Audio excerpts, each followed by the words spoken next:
Hi, everybody. Welcome to the BC Wheelchair Sports Show. My name is Nate, and today I'm joined by soon-to-be first-time Paralympian, Llanes. Tara, how are you doing today? I'm good. I'm really good. Thanks for having me, Nathan.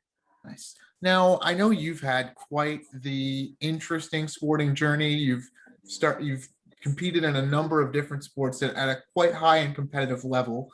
But we always start off our show by just asking our guests, how did you first get involved in adaptive sport and then into your sport of wheelchair basketball? Well, I first got into adaptive sport. I've been injured for years. I got hurt in 2007 and had been competitive my whole life until then. And then once I got hurt, I just sort of fell off sort of the competitive, I guess, realm of sports. And so it wasn't until probably 2015 or 2016, I think, that I started to play wheelchair tennis. My partner at the time was out walking the dogs and saw an indoor tennis facility, and just my birthday was coming up. And so she just sort of wandered in and said, "Hey, do you guys do any wheelchair tennis lessons?" And it just so happened that the wheelchair tennis national team coach was at that facility. Oh, nice. Sitting in the lobby. So Right into it was Kai. just sort of, yeah, it was very just serendipitous that it happened that way. And so I ended up getting a lesson. I'd never played tennis before, and I loved it. So I just sort of went all in, and it was great. It was a sport that really got me out of sort of the funk that I was in and feeling like I couldn't be competitive at sports again, and that whole idea. So I started with tennis, and I played that for 3 years and just was really serious about it, trained really hard. And then through that, I had met other people through BC Wheelchair Sports, like Richard Bear, Yeah. And I'd met him and so many other people, and Amanda Yan, who had played on the basketball team, on the national team. Yeah. And Bear was like, "Hey, if you want to get faster at tennis, you should try basketball." And then I was lifting weights at the same place that Yanner was lifting weights, and she kept saying, "Hey, you should try wheelchair basketball." So then I just kind of went to some practices, and then that kind of, it led me into that. And then I don't think I realized how much I missed, like being in a team environment and, team sport. So it made me miss it. And so then that's sort of what got me to change into basketball. And how was that transition into team sports for you? Because if I'm not mistaken, you were quite the individual athlete before your injury. Obviously, those first 3 years, tennis is very much an individual sport. So how did you find that switch into a team game? And was there anything that you really liked about it? And then also, what were the challenges in that transition? I don't feel like the transition was too difficult. I mean, throughout my life, I've played so many different sports. I played basketball, stand-up basketball, in high school. And, I also ran track. So I've played team and individual sports throughout my life. And I think, especially at that moment in my life, I really needed to be around a team atmosphere, but I didn't realize it until it was happening. Yeah. I was still sort of trying to it took me a long time to deal with my injury and being in a chair and being okay with being in a chair and just life. And so I think being part of a team was really comforting for me. And I learned a lot, especially when you start traveling and seeing how other people in chairs travel. I mean, I learned so much when I was in my rehab hospital, like, how to do things on my own. But, there's little like life hacks basically that you don't know until you're traveling with other people in a chair and see how they do it. And so I remember Shira teaching me how to transfer into a tub at a hotel. And, like I brought my big shower chair and, like I'm putting it together. Yeah. I have this huge bag. We went to Calgary for like 2 days, and I have this massive bag full of stuff. And so I'm putting my shower chair together, and I can feel Shira, like staring at me from behind. And so I turn around and she's like, what are you doing? And I was like, well, I'm putting my shower chair together. Like, I need to take a shower. She's like, you don't need that. And I was just like mind blown. I'm like, what do you mean I don't need that? How am I gonna, And so she showed me. She had like this little blow up cushion. So it was like all those little things. And when you start traveling with people, it taught me so much on how to have these little like life hacks. So it wasn't really difficult for me to get back into team sport, and it was, I think, extremely healthy for me to do it. So And then once you got into the sport, at what point was it where you realized, hey, like this is something that I could really take a long way, like I could really excel at this sport? I think part of it was sort of getting an idea from other people. I was so new to wheelchair basketball. Like I didn't even know all the rules. And like I think it was just based on what other people were saying to me. Sort of like what Yanner was saying to me, and like Joe Higgins, and Simon Cass, and just a lot of different people who had been in the sport for a long time, and giving me an idea of what my chances were of making the team, especially with my classification, and them knowing who already was on the national team. So and sort of what lineups I could be in. I had no idea what that meant, being a class 1.5. I didn't know if that was good or bad or anything. So you don't know what you don't know. So I was kind of taking cues and sort of understanding it from other people. And then when I went to try out for the team, I had trained for, it was like 2, maybe 3 months with Joe at the Oval. And I was fully committed. I was like, it wasn't just with Joe, like Yanner was there, Fonzie was there. There were so many other players that were there that I got to push against, like Bear would show up every once in a while. And so I learned so much from so many amazing players. It was like this accelerated version of learning. And, even with them there were so many things I didn't understand, but, I just kind of gave it my best effort. I'd show up and I'd work really hard, and I really wanted to make that team. So, then when I got to the tryouts, I felt like it went pretty good for my first go and ended up making the team. Nice. And so tell me a little bit about what those first few experiences with Team Canada were like for you in those first couple of years, those first couple tournaments leading to where you are today. They were awesome. Like the experience around all of it was awesome. I was really getting to know the players on the team. I think also after Rio, after the 2016 Paralympics, there were so many athletes that left the national team. And so it was this, this younger group of women who were on the team that were now sort of thrust into this veteran role, because there were like half the team stayed, and then the other half were new players, or relatively new, only been playing a year, maybe 2, at that level. So, it was interesting also with the dynamic, because I am a veteran in life, and, had been a elite athlete in other sports. So it was like, I kind of had this, I don't even know what you'd call my role, but I was trying to figure it out. Like I was trying to figure out where I fit in the team, because I still knew very little about the game, and I needed to learn from like these 23, 24-year-olds. And so, which was super interesting, and the dynamic of it. And so I think the first year I was on the team was 2018, and that was Worlds. And we were not a cohesive unit at that point in time, because half the team was still really, really learning.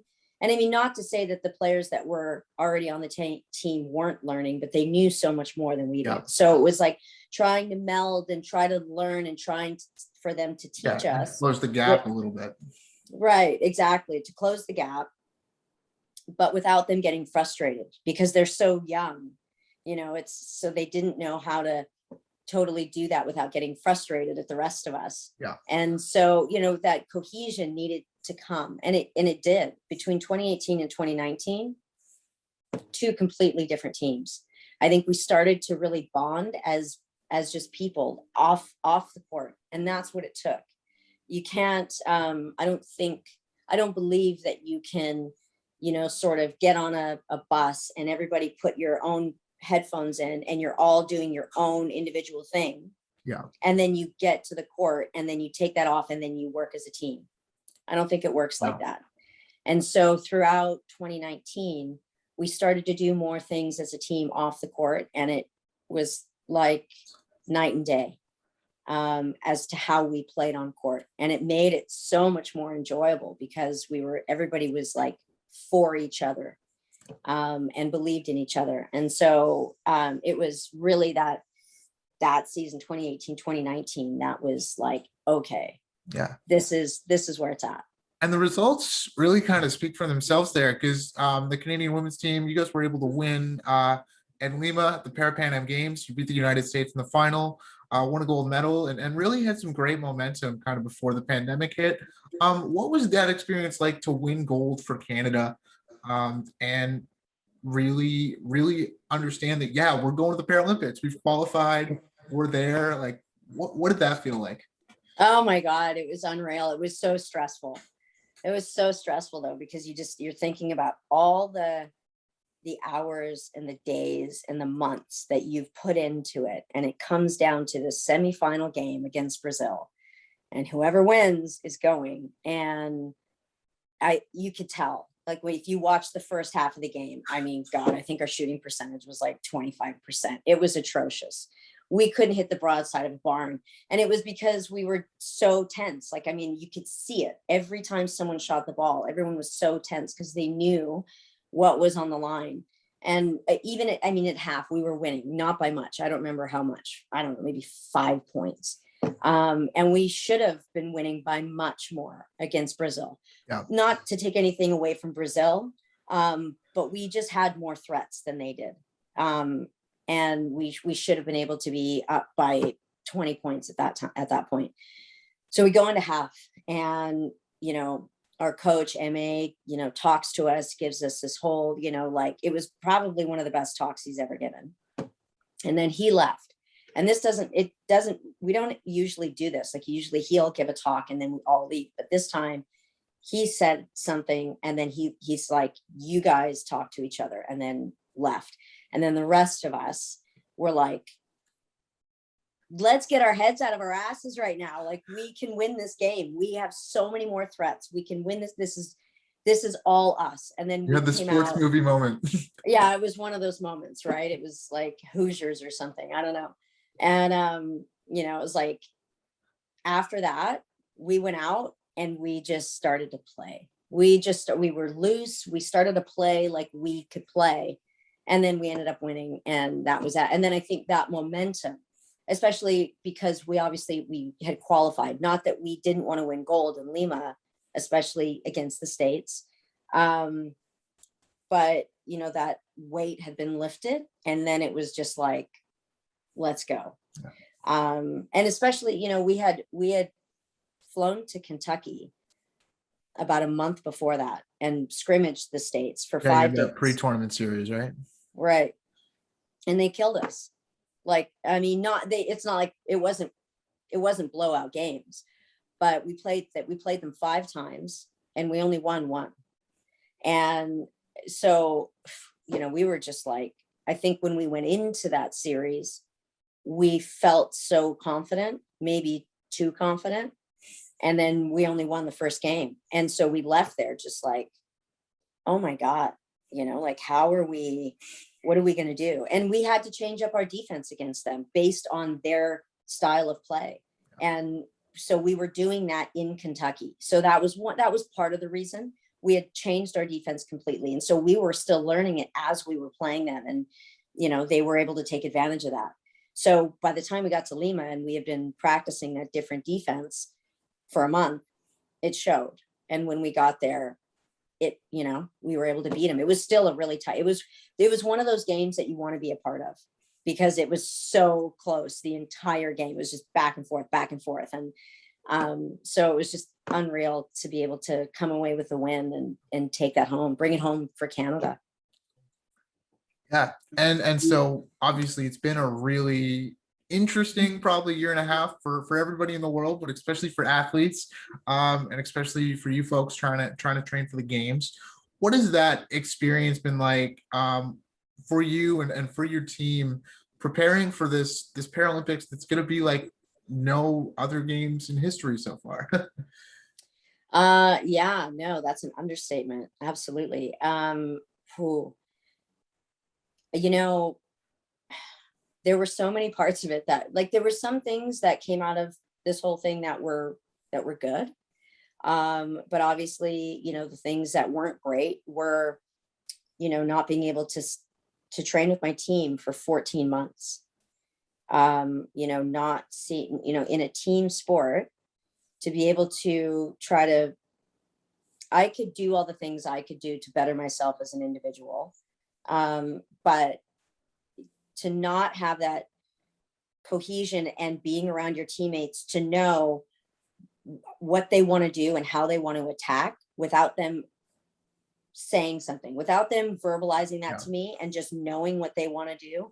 It's like you have to be in that rhythm and being around them and being able to play, 3-on-3 or 5-on-5. I mean, I didn't have any chair contact with anybody for 14 months. So really, so you know what, I worked with Joe, and I did all of the things that I needed to do to become better as an individual. And, finally I was able to get back on court. But before I could get on court, he had me doing these roller sessions at home. Yeah. And it really helped because I really needed to work on my hand speed. And so if I didn't have that time where I wasn't allowed on a court, would I have worked on that? Probably not. Yeah. So, when I got back on court, there were some things about it that were really great.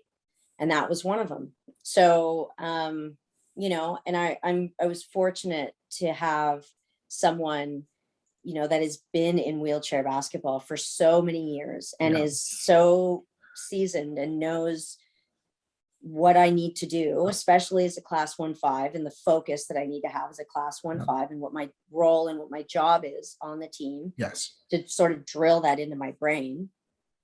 So those were the kind of the things that I was trying to do while I wasn't with my team. And then, obviously getting back with my team, it took, I was like, I felt like it was going to take about a week to 2 weeks to really get back into it. And I was pretty much right. It was like a week and a half to where I could, I kind of understood and remembered, what, Katie wanted me to do when I was playing on a side with her, or Juice, or Cindy, and sort of understanding that. So I felt like I kind of got back into it pretty quick.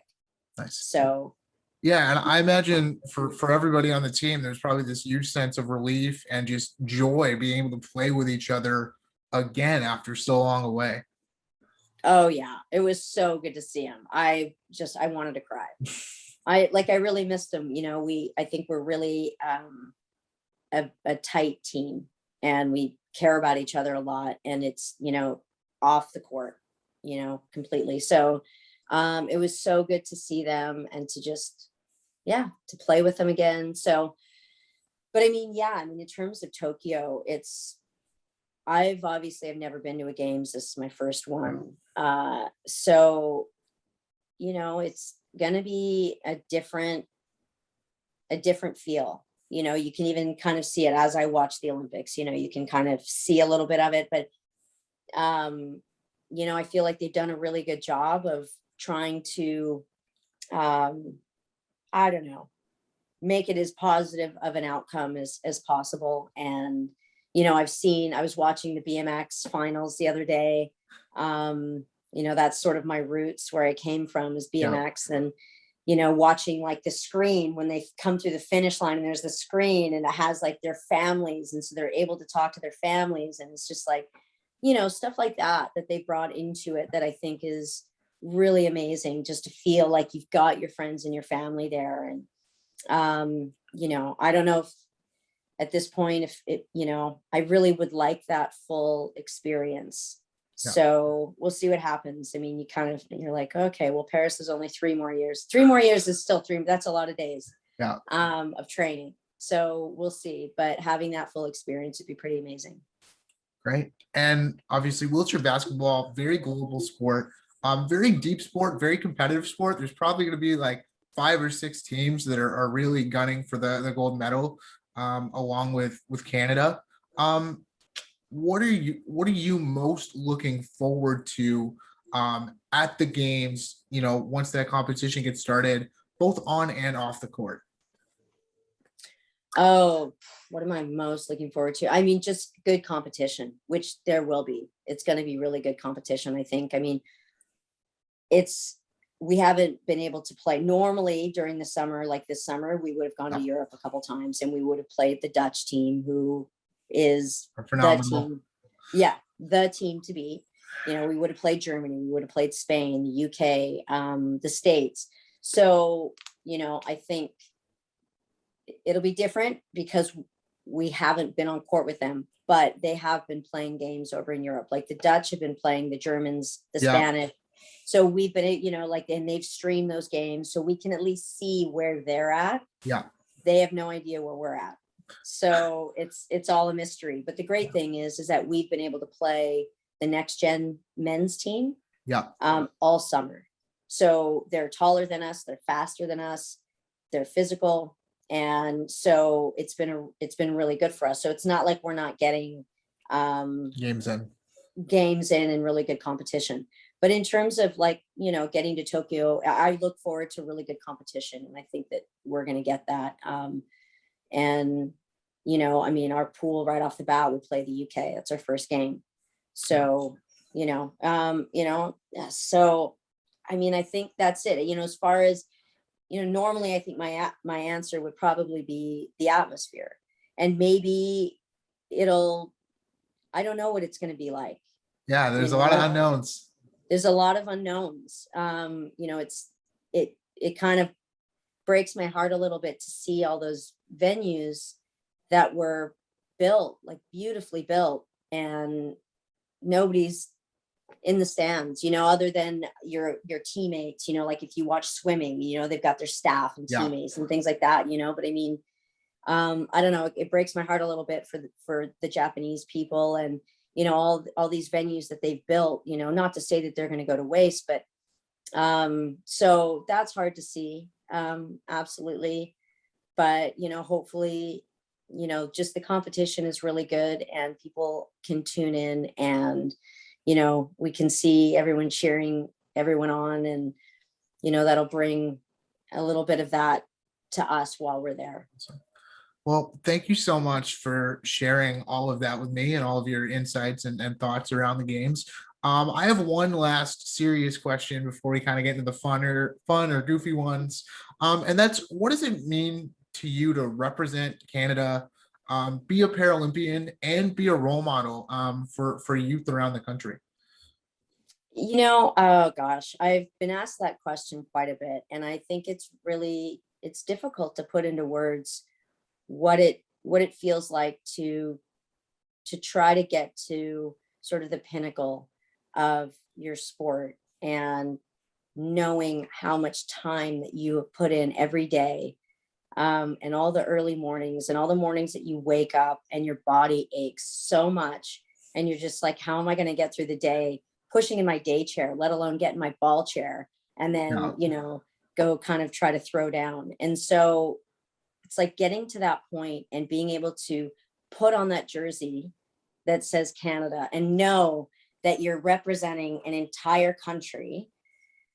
Like it's making me emotional right now, just kind of talking about it. Because you just want to make everyone back home proud. You're like, okay, I'm part of like who's getting to represent this country. And so you just want to make everyone proud. And, no matter how you do, I think people are proud, but you definitely want to come home with a medal. You want to come home and be like, look at what we've been able to do. And this is everyone's medal. It's like, I think about all the mornings that, I would get up and Yana was there and Fonzie and Joe and Ivan and, like Freddie, all these, everybody that, that's been there on court to help push me. Hopefully I've tried to push them a little bit, but to help push me to get better, and like, everyone in BC and, wheelchair sports and BC wheelchair basketball, everybody who's like just been there. So yeah, you're going to make me cry, Nathan. Oh. So yeah, I mean, it's like, it's amazing. It's amazing. I just know how it feels just going to Worlds and Pan Ams and feel that. So to go to Tokyo, it's going to be like pretty intense. But yeah, I mean, in terms of like youth, like, like I hope that, I'm able to, when I get on court with like Megan Smith and even Freddie, even though Freddie, is so much faster than me, he's so much younger than me, but, hopefully some of the things that I do can help, teach them about different things in the sport. And, so you just try to, like I want to be able to give back to the sport that's given me, this avenue. So, hopefully, after the times that I have after this and when COVID, God, I hope is over soon, we can get back to like playing tournaments and things like that. That, if I'm able to have some sort of impact, then that's great. I'd love to. Awesome. All right. Now, I'm sorry, I made you get all emotional. And now we're going to switch to I fun know. stuff. Oh my God. So it might be a bit of an interesting transition. But who was your favorite teammate to room with? Oh God, Kathleen. So they always room Katie and I together. We're basically the same. Keep the West Coasters together. Yes. Yeah. So they used to room different people with, like all the time. And then eventually they just room Katie and I together every time. So yes, Katie is my favorite roommate. Nice. Do you have any pregame routines or superstitions? I did when I used to race mountain bikes, but I don't anymore.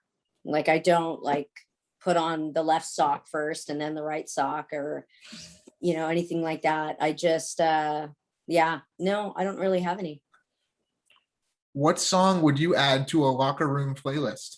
Oh, oh my God. That's a great question. The first one that comes to mind is Truffle Butter. Nicki Minaj and Drake. Yeah, that's the one that just popped in my brain. Yep. Staying relatable with your 20-something teammates. Oh, yeah, always. I mean, to be quite honest, I think I'm probably the youngest at heart in the entire group. I'm like a child when I'm around them. So it's fun. It keeps me young. Yeah, nice. If you had to participate in any other Paralympic sport at the Paralympics, what would it be? Oh my gosh.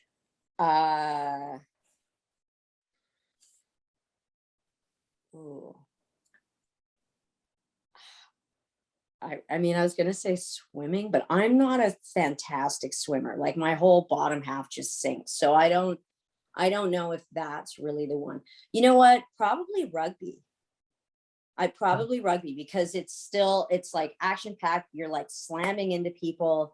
Yeah, it would be rugby. Cool. And I guess last fun question is, what is your ideal pregame meal? Oh gosh. Probably pasta. I'm gonna go with either pasta or like a really good stir fry. Oh, okay. The stir fry is a new one. I've heard pasta from a couple people. Stir fry is a new one. It's one of the few things that I can cook, so I definitely approve of that message. Yeah. Nice. And actually, I have one more, and now it's escaping me, which is why This is why I record these things, so we don't do them live. Oh yeah, here it is.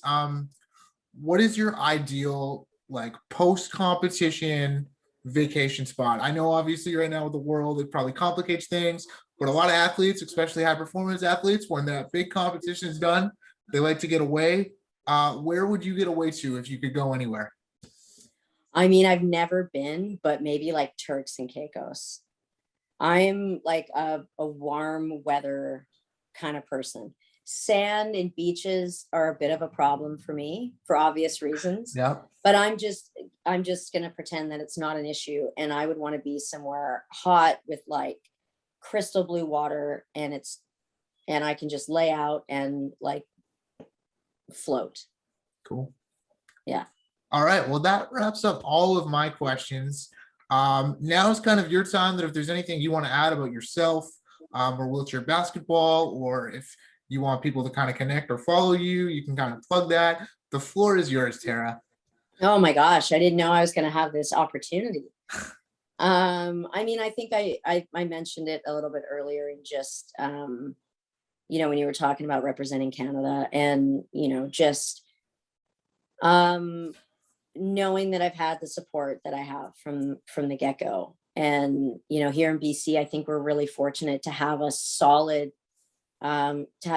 sports programs and, being able to get people and, whether it's kids with Let's Play or, or adults just getting back into sport and finding what sport works for them. So I don't know, I know for me, it's helped change my life and I'm sure that it has for many, many others. So yeah, I mean, I absolutely want to thank BC Wheelchair Sports and BC Wheelchair Basketball because I've utilized both. And, just the people that in the organization that are behind it, everybody that is behind those organizations, my friends, my family, my mom who lives in the States. So I grew up in the States. I grew up in California. And so, it's been hard. I haven't been able to see my mom for a while now. And so, yeah, I mean, I think you need that support system to hold you up, especially on the days where it's hard to get out of bed. So, yeah, I don't really know what else to say about me. So I might keep it at that. Cool. All right. Well, thank you so much for joining us. I really appreciate it. Thank you so much for sharing your time, sharing your story. It really means a lot.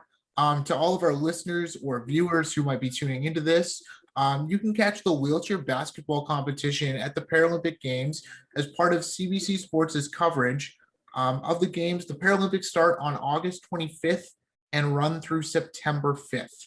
There'll be unprecedented media coverage for the Tokyo Paralympic Games. So we really hope that people tune in, make the demand worthwhile, and cheer on our fantastic Canadian athletes like Tara. Thanks, Tara. Really appreciate it. Have a great day. Awesome. Thanks, Nathan.